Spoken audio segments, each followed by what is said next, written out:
பாரத்தை சுமந்து கொண்டு குறுகிய வாசலில் உள்ளே நுழைய முடியாது. நேற்றைய வாசகம் செல்வந்தரான வாலிபம் மனவாட்டத்தோடு திரும்பி சென்றது.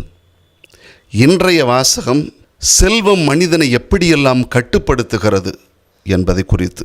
இன்றைய நற்செய்தி வாசகத்தின் வழியாக சீடர்கள் பிரமித்து போகிறார்கள். காரணம் என்னன்னா, யூதர்களுடைய பாரம்பரியத்தில் செல்வம் என்பது கடவுளுடைய ஆசீர்வாதமாக பார்க்கப்பட்டது. எவ்வளவு செல்வந்தனாக இருக்கிறாயோ அவ்வளவு தூரம் கடவுள் உன்னை ஆசீர்வதித்திருக்கிறார் என்று சொல்லப்பட்டது. ஆனால் இன்றைய நற்செய்தியில் சொல்லப்பட்டது, செல்வந்தனால் மீட்பு அடைய முடியாது, விண்ணரசுக்கு போக முடியாது என்று சொன்ன உடனே இவர்களுக்கெல்லாம் ஆச்சரியமாக இருக்கிறது. அதோடு மட்டுமல்ல, அவர் கொடுத்த உதாரணம் அது இன்னும் வியப்பூட்டக்கூடிய நிலைமையில் ஒரு ஓமையை கொடுக்கிறார். ஊசியின் காதில் ஒட்டகத்தை நுழைப்பது என்பது போல. இது ஒரு அதிர்ச்சியூட்டும் ஓமை.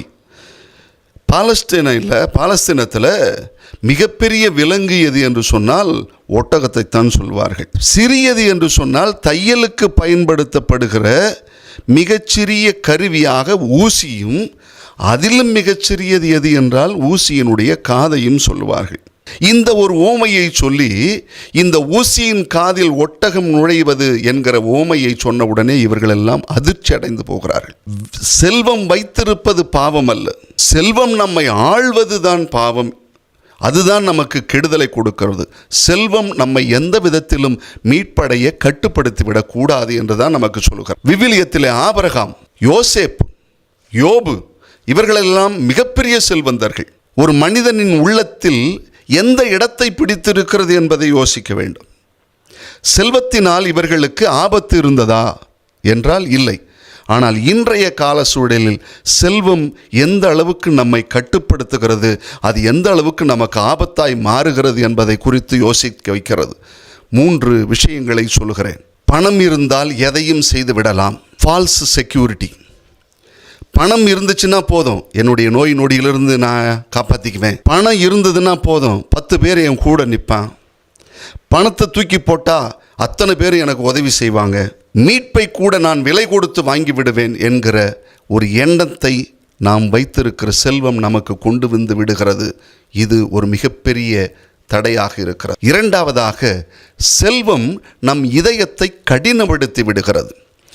பிறர் நலனின் மீது அக்கறை எடுத்துக்கொள்ளாத தன்மை, பிறர் வாழ்வுக்கு கொஞ்சம் கூட உதவி செய்ய முடியாத இதய கடினத்தை கொண்டு வந்துகிறது.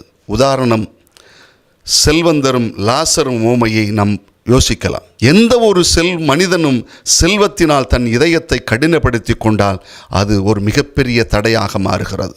3வது, செல்வமே சிலருக்கு தெய்வமாக மாறிவிடுகிறது. செல்வத்தை சேர்ப்பதற்காக கடவுளை மறக்கிறவனாக மாறுகிறான்.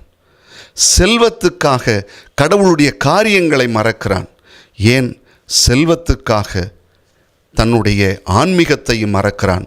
ஏனென்றால் செல்வம் அவனுக்கு எல்லாவற்றுக்கும் மேலாக தெய்வமாக மாறுகிறது. இந்த 3 காரணங்களையும் நாம் யோசிக்க வேண்டும். இது நம்மளை மீட்படைய வழி விடுதா?